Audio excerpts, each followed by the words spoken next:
सरकार लाई है विद्यार्थियों के लिए डिजिटल लाइब्रेरी। बच्चों के उज्जवल भविष्य के लिए बिहार सरकार है सदा अग्रसर और तैयार। कक्षा 1 से कक्षा 12 तक की सभी पाठ्य पुस्तक पूरक सामग्री एवं वीडियो अब शिक्षा विभाग बिहार सरकार द्वारा विकसित पोर्टल पर है उपलब्ध। अध्ययन सामग्री देखने के लिए BEPCLots.bihar.gov.in पर विजिट करें अथवा एंड्रॉइड मोबाइल पर गूगल प्ले स्टोर से E-Lots ऐप डाउनलोड करें।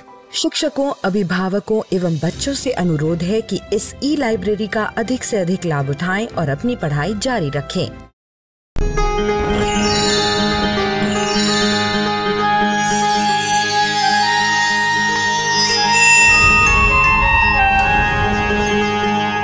मिलकर नई दुनिया, मिलकर बनाए हम नई दुनिया, मिलकर जीत ले हम सारी दुनिया।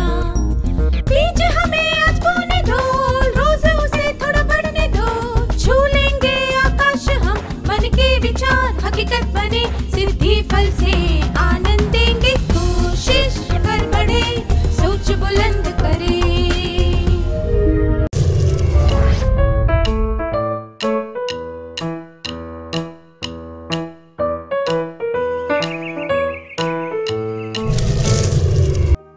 पिछले सत्र में हमने विश्लेषण के कुछ तरीकों के बारे में चर्चा की थी।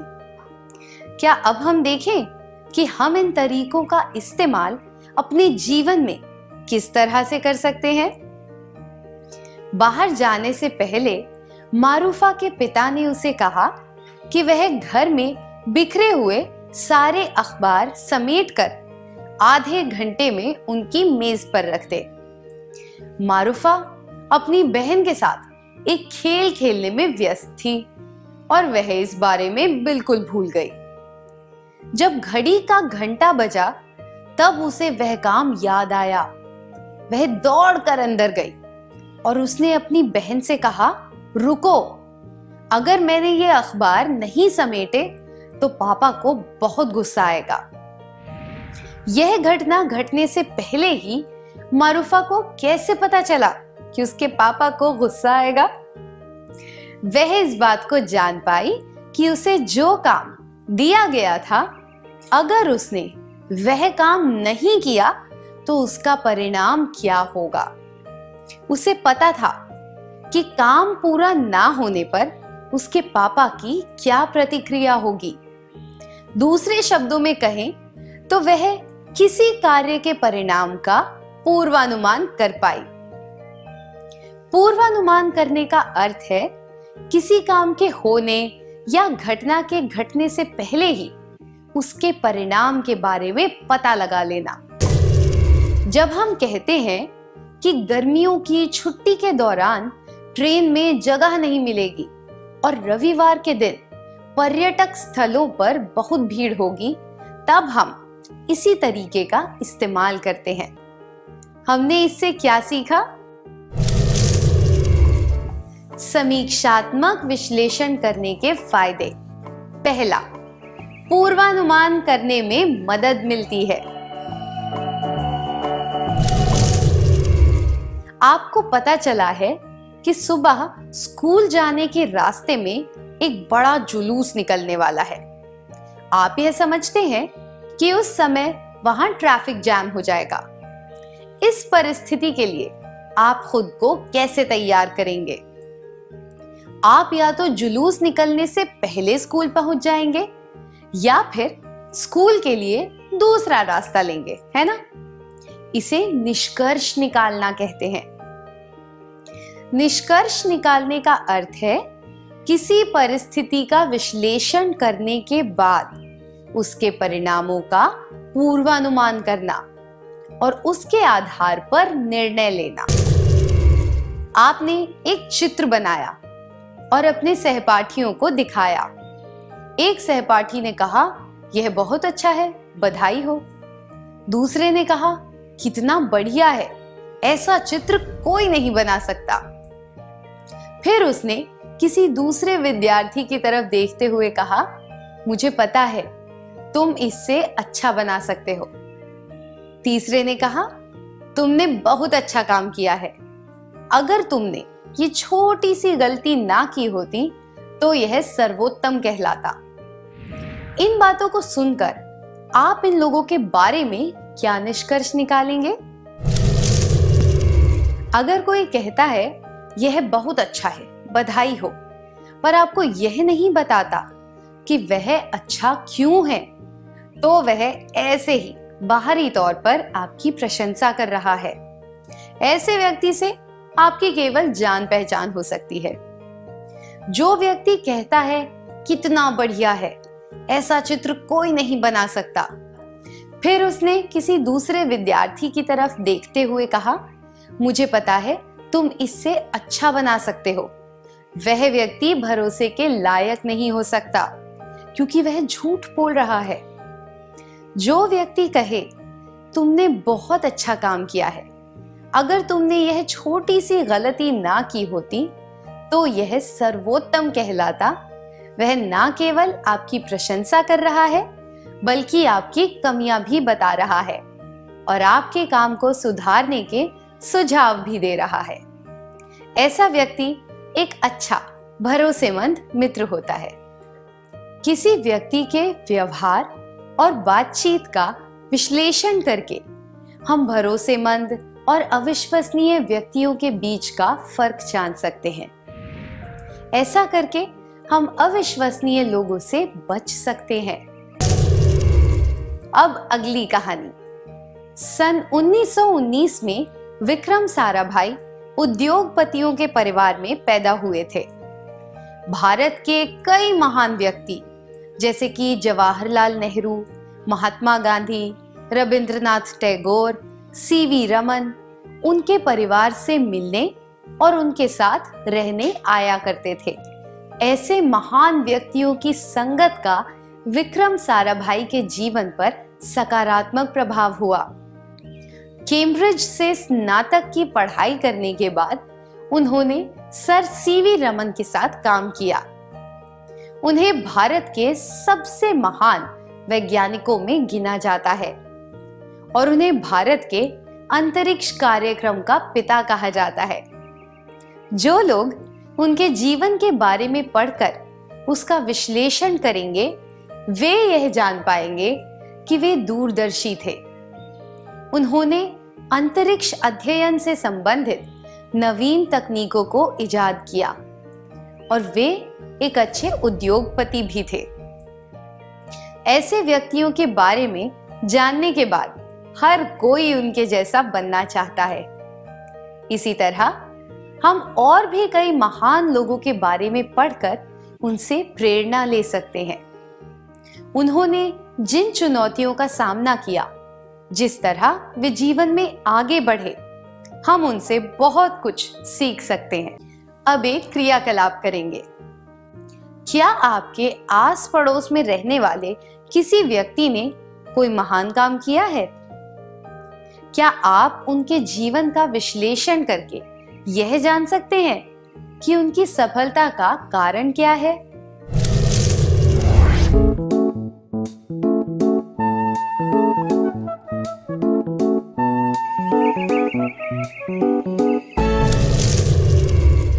धन्यवाद। मुझे आशा है कि आप भी ऐसे सकारात्मक गुण विकसित करके जीवन में महान काम करेंगे। आइए जेनिफर की कहानी सुनते हैं। जेनिफर किसी काम से मथुरा गई। वह मथुरा से पेड़े लेकर आई और उसने अपने पड़ोस में रहने वाली एक दादी माँ को पेड़े दिए।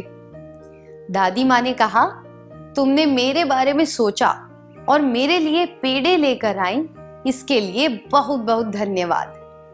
पर मैं पेड़े नहीं खा सकती क्योंकि मुझे डायबिटीज है। इस कहानी से हमने क्या सीखा?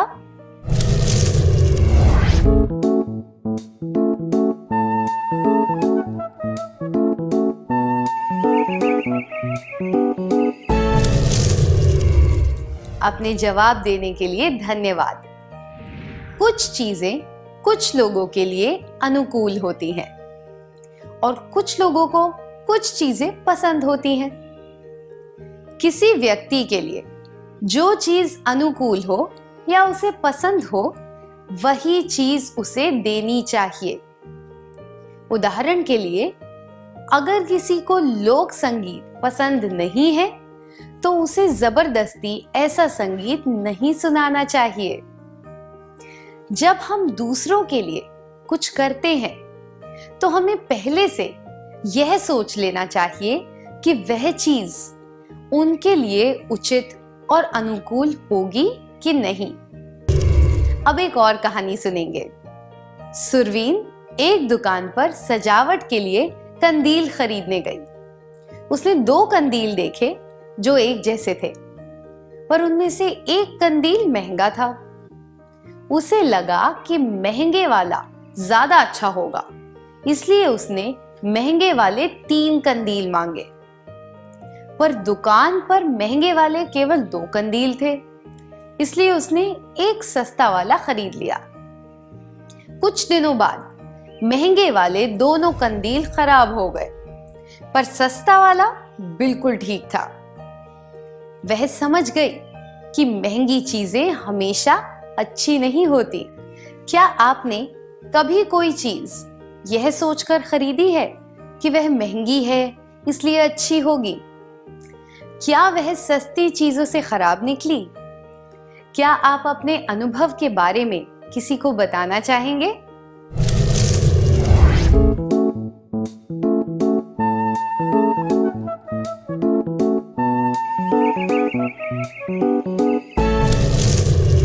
अपने अनुभव बताने के लिए धन्यवाद। यह जरूरी नहीं है कि महंगी चीजें हमेशा बेहतर हों, इसलिए पूरा विश्लेषण किए बिना कोई निष्कर्ष नहीं निकालना चाहिए। हमेशा पूरी जानकारी जुटाकर उसका विश्लेषण करना चाहिए और उसके बाद ही कोई निष्कर्ष निकालना चाहिए। यह तरकीब चीजें खरीदते समय और समस्याओं को हल करते समय बहुत काम आती है। विश्लेषण से हमें तुलना करके निष्कर्ष निकालने में मदद मिलती है। अब अंत में एक और पहेली। 5 कौवे एक तार पर बैठे हैं। बाईं ओर बैठे कौवे ने अपना सिर बाएं से दाएं घुमाया और थोड़ा सरक कर वहां से अचानक उड़ गया। अब उस तार पर कितने कौवे हैं? तो वहां पर 4 कौवे हैं।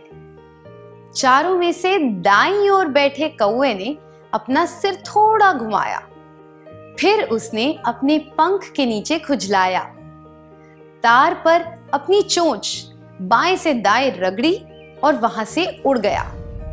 अब उस तार पर कितने कौवे हैं? हाँ, अब वहां पर 3 हैं। जब 3 कौवे तार पर बैठे थे, तब एक शिकारी ने गोली चलाई और बीच में बैठे कौवे को मार गिराया। अब उस तार पर कितने कौवे हैं? क्या आपने कहा 2 कौवे? 3 में से 1 निकालें तो 2 बचेंगे। गणित के हिसाब से यह जवाब सही है, पर सोचिए, अगर एक कौवा गोली लगने से मर जाए तो क्या दोनों कौवे वहीं बैठे रहेंगे?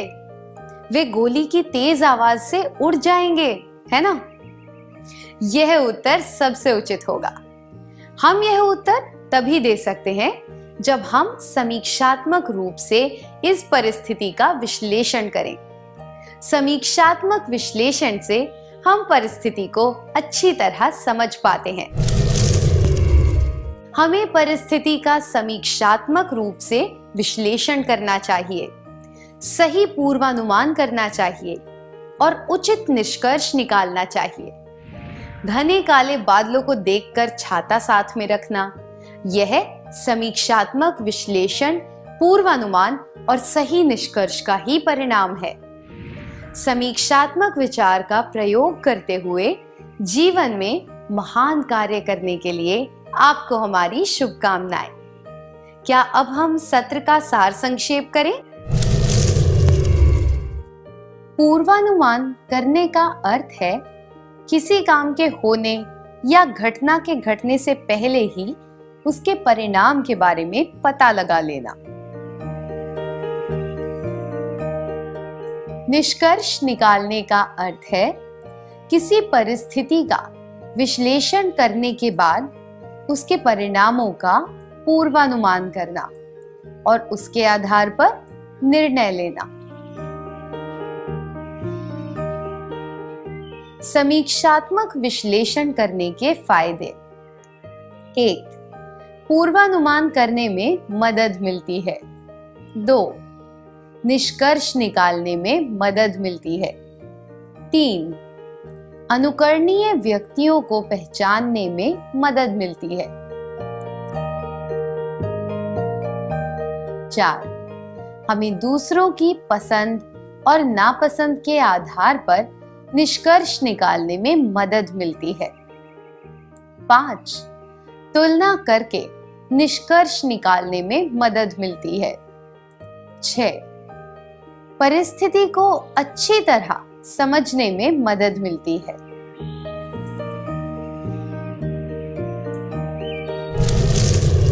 अच्छी तरह सार संक्षेप करने के लिए धन्यवाद। डर से नहीं, तैयारी से आगे कदम बढ़ाना है। रुकी जिंदगी में चहल पहल वापस फिर से लाना है। धोकर हाथ पहन कर मास्क सुरक्षित जीवन चलाना है। सुरक्षित जीवन चलाना है। डर कर नहीं, तैयारी से आगे कदम बढ़ाना है। डर कर नहीं, तैयारी से आगे कदम बढ़ाना है। रखेंगे 2 गज की दूरी, सबको पौष्टिक आहार खिलाएंगे, बच्चों और बूढ़ों का करेंगे ख्याल। रोगी नहीं, रोग से लड़ कोरोना को हराएंगे। स्वास्थ्य केंद्र फिर से खुल गए, जिनका लाभ उठाना है। रुकी जिंदगी में चहल पहल वापस फिर से लाना है। धोकर हाथ पहन कर मास्क सुरक्षित जीवन चलाना है। सुरक्षित जीवन चलाना है। डर कर नहीं, तैयारी से आगे कदम बढ़ाना है। डर कर नहीं, तैयारी से आगे कदम बढ़ाना है। टीकाकरण की शुरुआत हो गई है, पर पहले की तरह हमें मास्क लगाना और 2 गज की दूरी बनाए रखना अभी भी जरूरी है। स्वास्थ्य विभाग और सूचना एवं जनसंपर्क विभाग बिहार सरकार द्वारा जनहित में जारी। जीतेगा बिहार।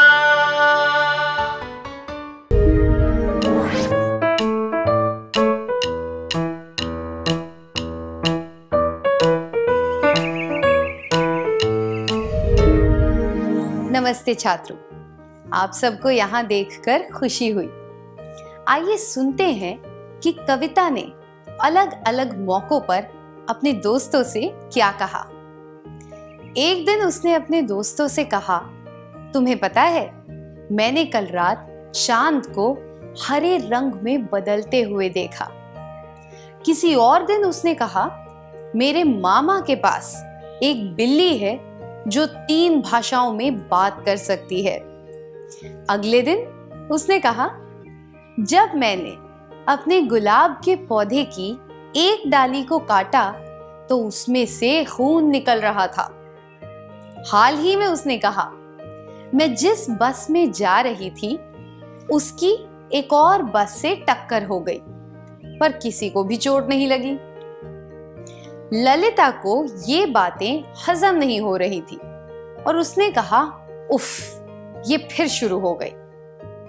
जब कविता ने बसों की टक्कर के बारे में बात की तब किसी को भी आश्चर्य नहीं हुआ। तब किसी को भी आश्चर्य क्यों नहीं हुआ?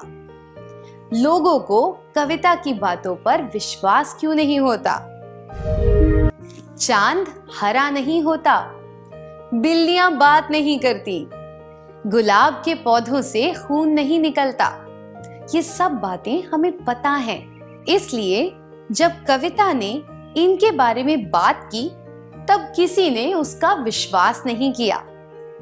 वह बार बार इस तरह की बातें करती रहती है, इस वजह से लोगों को उस पर विश्वास नहीं रहा। इसलिए जब उसने बस की टक्कर वाली सही घटना के बारे में बताया, तब भी किसी ने उसका विश्वास नहीं किया, ना ही उसकी बात को गंभीरता से लिया। हमने इससे क्या सीखा? मूल्यांकन का मतलब है जाने माने तथ्यों और राय के आधार पर किसी चीज को आंकना। हमें मूल्यांकन किस तरह करना चाहिए? आइए इस प्रश्न का उत्तर जानने के लिए एक प्रश्नोत्तरी करते हैं। आपको स्क्रीन पर कुछ प्रश्न दिखाए जाएंगे जिनके बहुविकल्पी उत्तर होंगे। आपको सबसे उचित उत्तर चुनना है। तैयार हैं?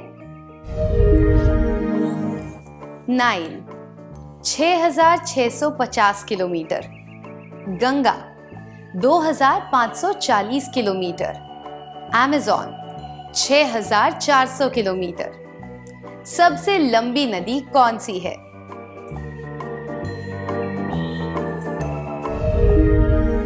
वह है Nile. Kanchenjunga 8586 metre, Mount K two 8611 metre, Mount Everest 8850 metre. सबसे ऊंचा पर्वत कौन सा है?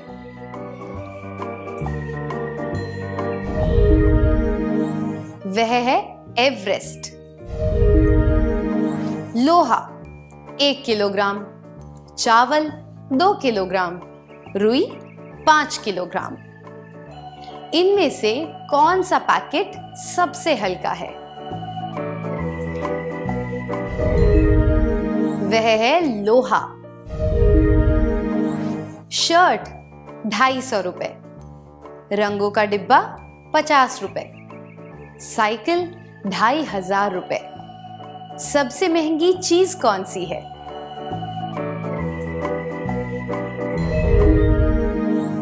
वह है साइकिल।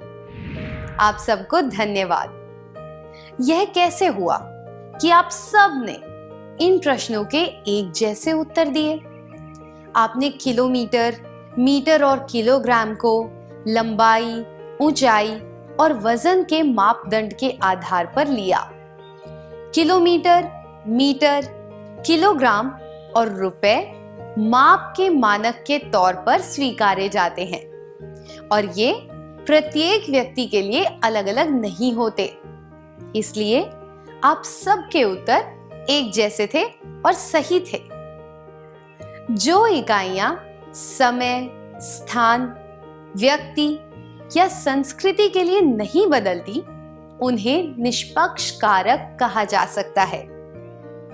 ये तथ्यों पर आधारित होती हैं। हमने इससे क्या सीखा? केवल मानक के आधार पर किसी चीज का मूल्यांकन करना या फिर उसे जांचना संभव है।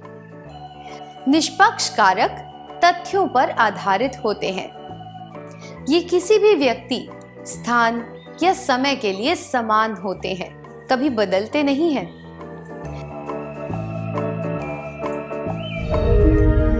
क्या ऐसे कोई मानक हो सकते हैं जो व्यक्ति, स्थान या समय के अनुसार बदल जाते हैं?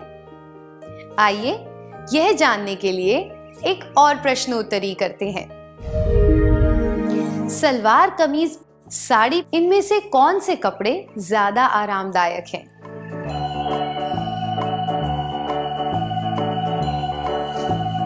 जयपुर, दिल्ली, उज्जैन घूमने जाना हो तो इनमें से कौन सी जगह सबसे अच्छी है?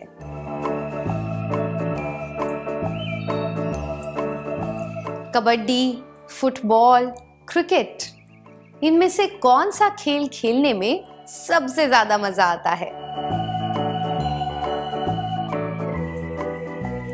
पहाड़ों के चित्र, चिड़ियों के चित्र, फूलों के चित्र दीवार पर लगाना हो तो इनमें से कौन सा चित्र सबसे अच्छा दिखेगा?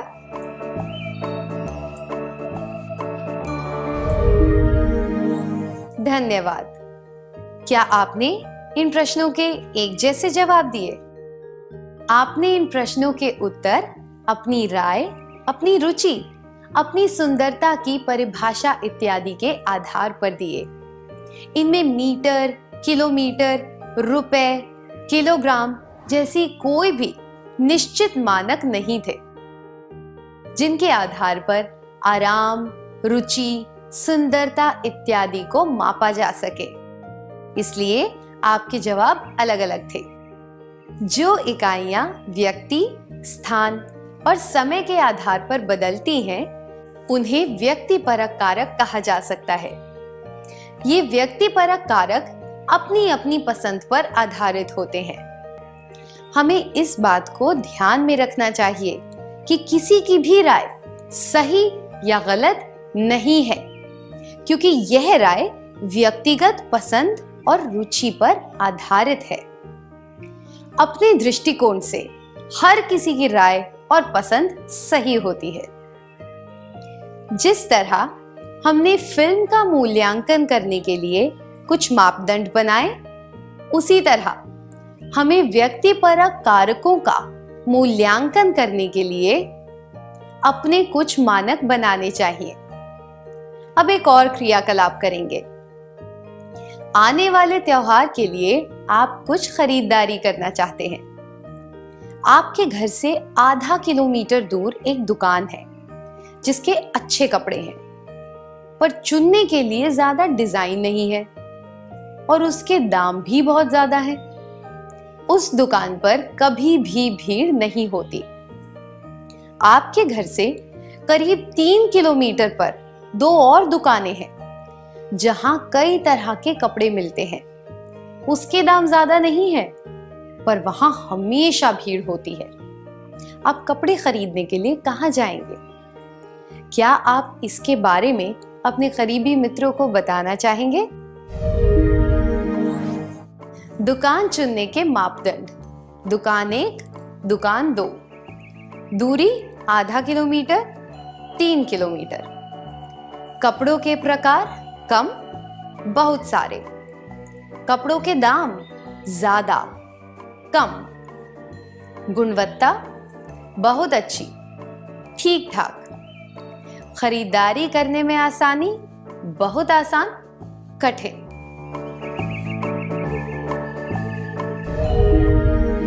अपनी पसंद और उसके कारण बताने के लिए धन्यवाद। आपने दूरी, प्रकार, दाम, गुणवत्ता और आराम जैसी कई बातों को ध्यान में रखते हुए दुकान को चुना। आप सबने अलग अलग दुकानों को चुना। आपके पास कुछ मापदंड थे, पर आपने अपनी प्राथमिकता और पसंद को ध्यान में रखते हुए दुकान को चुना। उदाहरण के लिए, आप में से कुछ लोगों ने पहली दुकान को चुना क्योंकि वह पास में थी। आपने दाम और कपड़ों के प्रकार पर ध्यान नहीं दिया। दूसरी दुकान दूर थी, फिर भी आपने उसे चुना क्योंकि वहां कई प्रकार के कपड़े थे और दाम भी कम थे। इसलिए मूल्यांकन के लिए हम सबके अपने मापदंड होते हैं। हर किसी के मापदंड उनके दृष्टिकोण के हिसाब से सही होते हैं। हम यह नहीं कह सकते कि एक दुकान को चुनना सही और दूसरी दुकान को छोड़ना गलत है। हमने इससे क्या सीखा? व्यक्तिपरक कारकों का मूल्यांकन करने के लिए हमें अपनी पसंद के आधार पर कुछ मापदंड बनाने पड़ते हैं। ये मानक व्यक्ति, स्थान या समय के आधार पर बदलते रहते हैं। इन्हें सही या गलत नहीं कहा जा सकता है।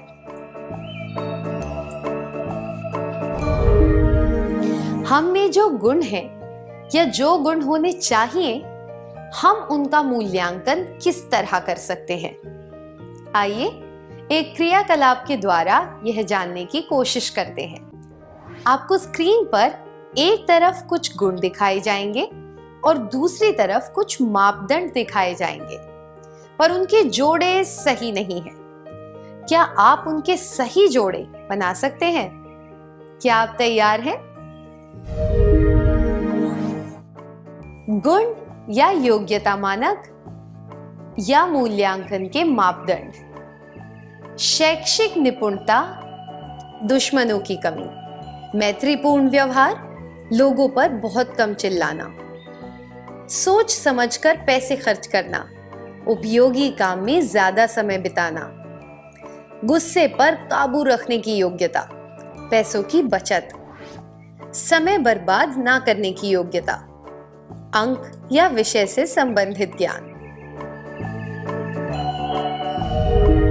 क्या अब हम सही जवाब देखें? गुण या योग्यता मानक या मूल्यांकन के मापदंड, शैक्षिक निपुणता, अंक या विषय से संबंधित ज्ञान, मैत्रीपूर्ण व्यवहार, दुश्मनों की कमी, सोच समझकर पैसे खर्च करना, पैसों की बचत, गुस्से पर काबू रखने की योग्यता, लोगों पर बहुत कम चिल्लाना, समय बर्बाद ना करने की योग्यता, उपयोगी काम में ज्यादा समय बिताना। हमने इससे क्या सीखा? जो गुण हम में है या फिर हम जो गुण पाना चाहते हैं, उनका मूल्यांकन करने के लिए हमारे पास उचित मानक और मापदंड होने चाहिए।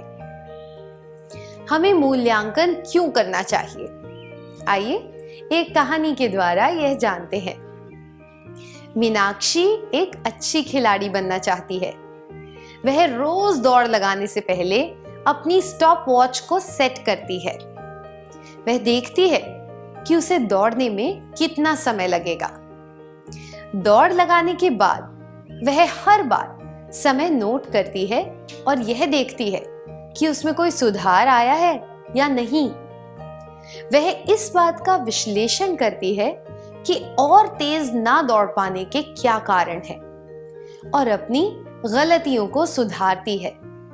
इस तरह उसने खुद के लिए ऊंचे मापदंड बनाए और उसकी योग्यता सुधरती रही। मूल्यांकन से निष्पक्ष और व्यक्तिपरक कारकों को मापने के लिए मापदंड बना सकते हैं। विकास को मापने में मदद मिलती है। सफलता के कारणों को जानने में मदद मिलती है। सफलता की राह में आने वाली रुकावटों को पहचानने और उन्हें हटाने में मदद मिलती है।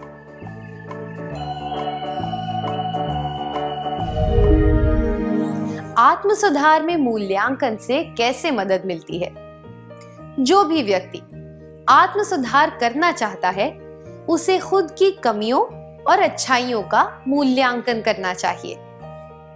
उसे अच्छे गुणों को सुधारना चाहिए और अपनी कमियों को गुणों में बदलने की कोशिश करनी चाहिए।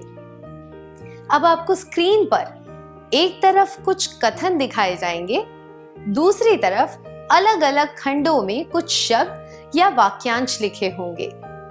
हमेशा, अक्सर, कभी कभी और कभी नहीं। मैं चाहती हूं कि आप प्रत्येक कथन को पढ़कर अपने व्यवहार के आधार पर उचित खंड में निशान लगाएं। ऐसी कुछ चीजें होती हैं जो हम हमेशा करते हैं और कुछ चीजें हम कभी नहीं करते हैं। इसके आधार पर आपको उचित खंड में निशान लगाने हैं। हम इसके बारे में किसी को भी नहीं बताएंगे, इसलिए कृपया पूरी ईमानदारी और सच्चाई से जवाब दें। कथन: हमेशा, अक्सर, कभी कभी, कभी नहीं। पहला, मैं कड़ी मेहनत करता या करती हूं। दूसरा, मैं दृढ़ता दर्शाता या दर्शाती हूं। तीसरा, मैं सोच समझकर अपने समय का उपयोग करता या करती हूं। चौथा, मैं रिश्तों का आदर करता या करती हूं। पांचवा, मैं सोच समझकर पैसे खर्च करता या करती हूं। छठा, मैं अपनी आदतों पर बहुत ध्यान देता या देती हूं। सातवां, मेरे कई शौक हैं।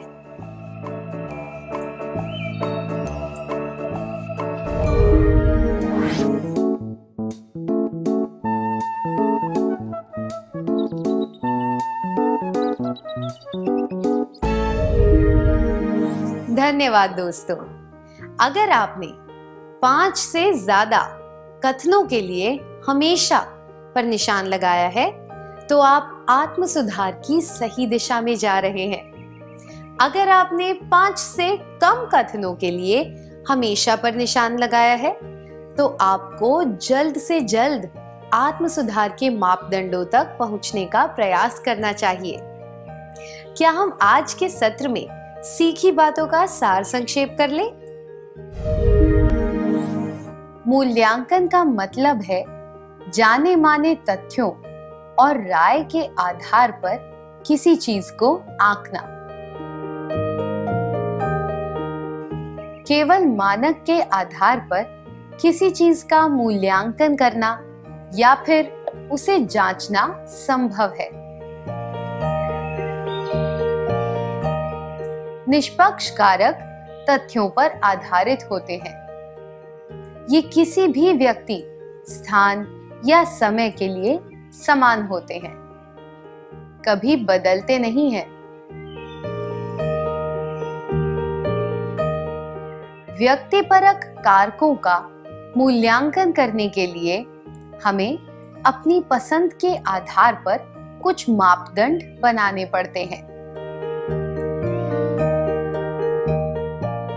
ये मानक व्यक्ति, स्थान या समय के आधार पर बदलते रहते हैं। इन्हें सही या गलत नहीं कहा जा सकता है। मूल्यांकन से निष्पक्ष और व्यक्तिपरक कारकों को मापने के लिए मापदंड बना सकते हैं। विकास को मापने में मदद मिलती है। सफलता के कारणों को जानने में मदद मिलती है। सफलता की राह में आने वाले रुकावटों को पहचानने और उन्हें हटाने में मदद मिलती है।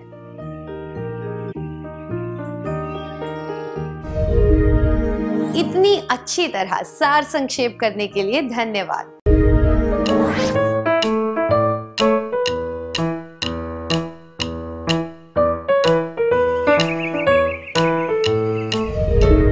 क्या हम एक वीडियो देखें जिसमें भारत के विभिन्न क्षेत्र दिखाए गए हैं? सुर मेरा तुम्हारा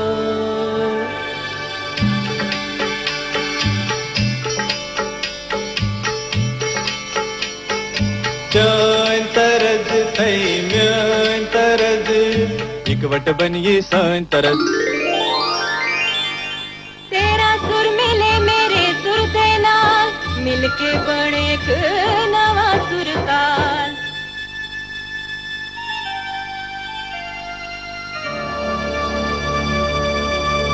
मिले सुर मेरा तुम्हारा तो सुर बने हमारा। हमने इससे क्या सीखा?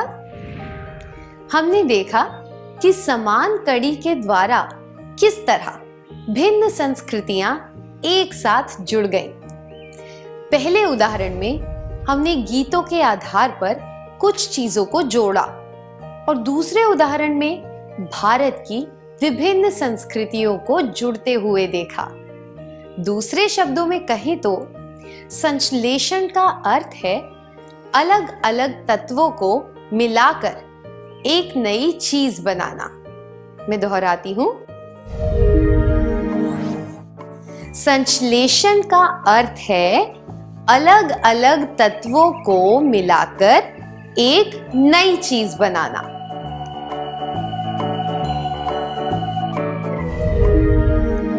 आइए एक उदाहरण के द्वारा यह समझने की कोशिश करते हैं कि संश्लेषण कैसे किया जाता है। मान लीजिए कि आपके पास आटा, नमक, हरा धनिया, लाल मिर्च, हल्दी और आलू है। आप आलू को उबालकर उसमें नमक, लाल मिर्च, हरा धनिया डालकर मसाला बना सकते हैं। फिर आप आटे को गूंथकर उसमें वह मसाला भरकर आलू के पराठे बना सकते हैं। आलू के पराठे खाते समय आप इन सब चीजों के स्वाद को अच्छी तरह पहचान पाएंगे। तो हम कह सकते हैं कि यह भी एक तरह का संश्लेषण है।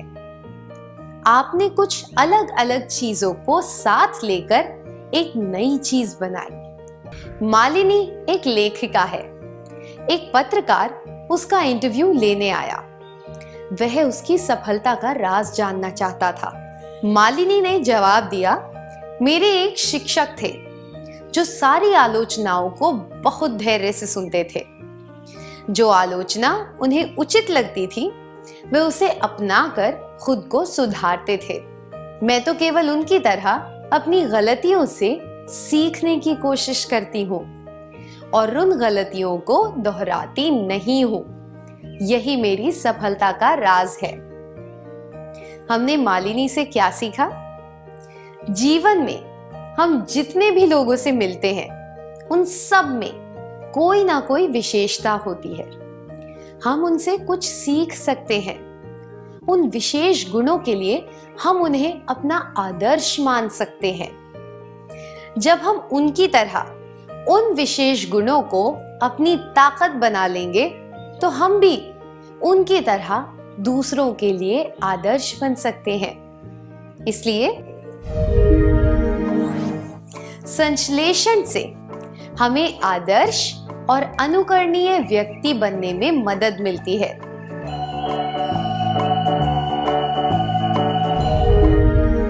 लेखिका मालिनी के शिक्षक उसके आदर्श थे। उसने उनसे सीखा कि आलोचना का सामना करके खुद में सुधार कैसे लाया जा सकता है। अब एक क्रियाकलाप करेंगे। आप ऐसे किसी व्यक्ति को तो जानते होंगे जिसे आसानी से गुस्सा नहीं आता, जो बहुत विनम्रता से बात करता है, जो सोच समझकर पैसे खर्च करता है, जो हमेशा खुश रहता है। आपने ऐसे ही कुछ लोगों के बारे में बताया। ये कुछ गुण हैं जो कई लोगों में होते हैं और कुछ लोग विशेषज्ञ होते हैं। उदाहरण के लिए, कई लोग बहुत मजाकिया होते हैं, पर ऐसे बहुत कम लोग होते हैं जो दूसरों को ठेस पहुंचाए बिना हंसी मजाक कर पाते हैं। एक क्रियाकलाप के द्वारा हम कुछ लोगों की ऐसी ही विशेष योग्यताएं पहचानने की कोशिश करेंगे। आपको स्क्रीन पर कुछ विशेष योग्यताएं दिखाई जाएंगी। आपको ऐसे लोगों को पहचानना है जो उस योग्यता के सबसे उचित उदाहरण रूप हो सकते हैं। ठीक है? योग्यता, उचित उदाहरण या आदर्श व्यक्ति। कठिन परिश्रम, दृढ़ता, अच्छी तरह समय का सदुपयोग करना, रिश्तों का आदर करना, सोच समझकर पैसे खर्च करना, अच्छी आदतें होना, अच्छे शौक होना।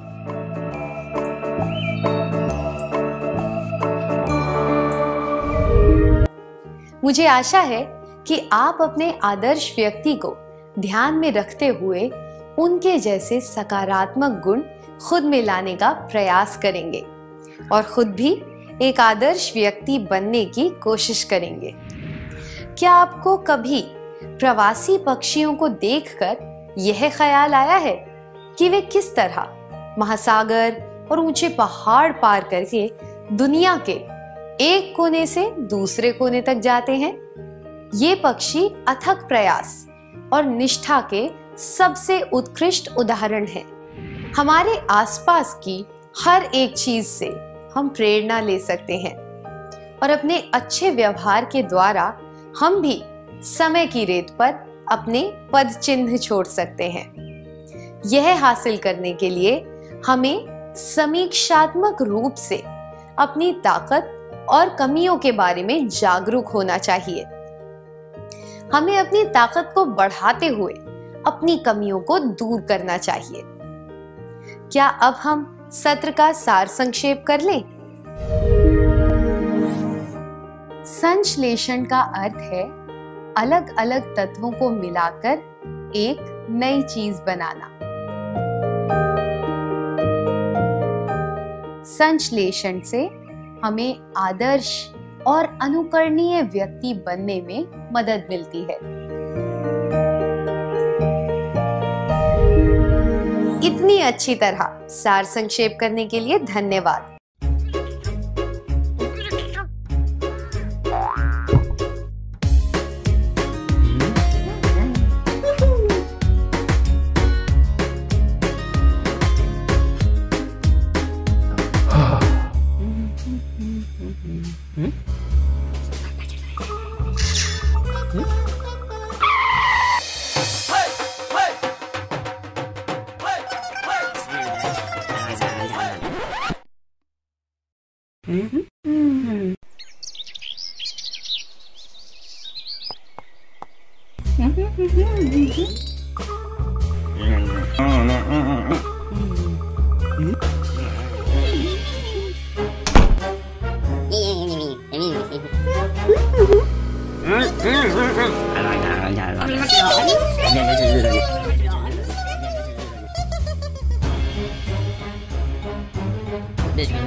अरे भाई राजू, क्या?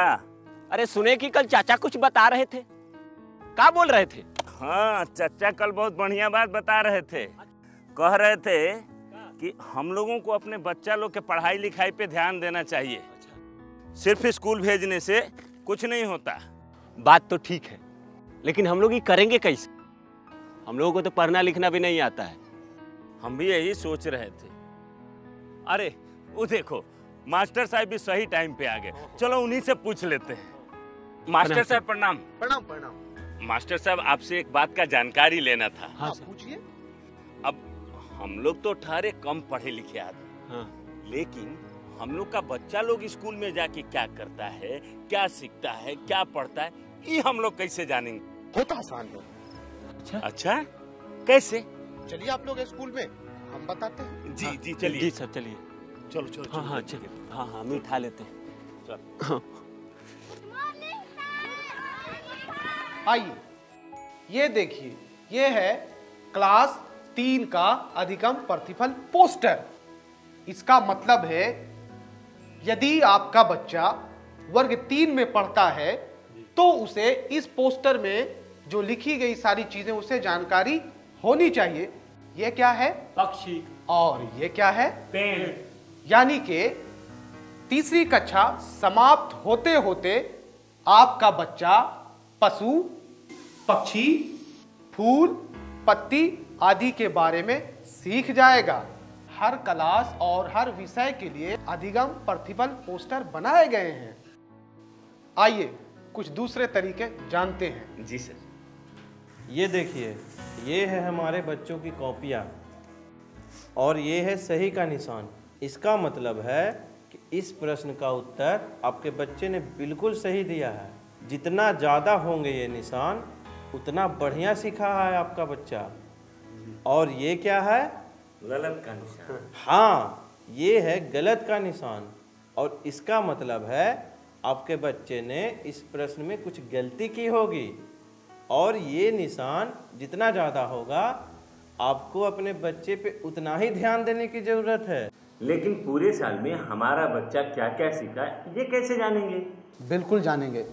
उसके लिए भी हमारे पास कुछ साधन है। उनमें से एक है प्रगति पत्रक। इसके माध्यम से आप घर बैठे जान सकेंगे कि आपका बच्चा पूरे साल में क्या कुछ सीखा। देखिए, ये है 3 स्टार। इसका मतलब होता है सीख चुका है, आपका बच्चा सीख चुका है। और 2 स्टार का मतलब है बच्चा सीख रहा है। और 1 स्टार का मतलब अभी सीखने की आवश्यकता है। जी हाँ, ये तो बहुत आसान है। अब तो हम जैसे बिना पढ़े लिखे लोग भी अपने बच्चों की कॉपी आसानी से जांच कर पाएंगे। बिल्कुल जांच पाएंगे मनोज। हाँ मास्टर साहब, आपने तो बिल्कुल सही बात बताई थी। तो ठीक है, चलते हैं। आज जो आपने हमको बताया है वो हम सबको बताएंगे। आप क्या करेंगे? आइए हम मिलकर अपने बच्चों के भविष्य को एक नई उड़ान दें। आज हम पूछेंगे तो कल ये सीखेंगे। सरकार लाई है विद्यार्थियों के लिए डिजिटल लाइब्रेरी। बच्चों के उज्जवल भविष्य के लिए बिहार सरकार है सदा अग्रसर और तैयार। कक्षा 1 से कक्षा 12 तक की सभी पाठ्य पुस्तक पूरक सामग्री एवं वीडियो अब शिक्षा विभाग बिहार सरकार द्वारा विकसित पोर्टल पर है उपलब्ध। अध्ययन सामग्री देखने के लिए bepclots.bihar.gov.in पर विजिट करें अथवा एंड्रॉइड मोबाइल पर गूगल प्ले स्टोर से ई-लॉट्स ऐप डाउनलोड करें। शिक्षकों, अभिभावकों एवं बच्चों से अनुरोध है कि इस ई लाइब्रेरी का अधिक से अधिक लाभ उठाएं और अपनी पढ़ाई जारी रखें।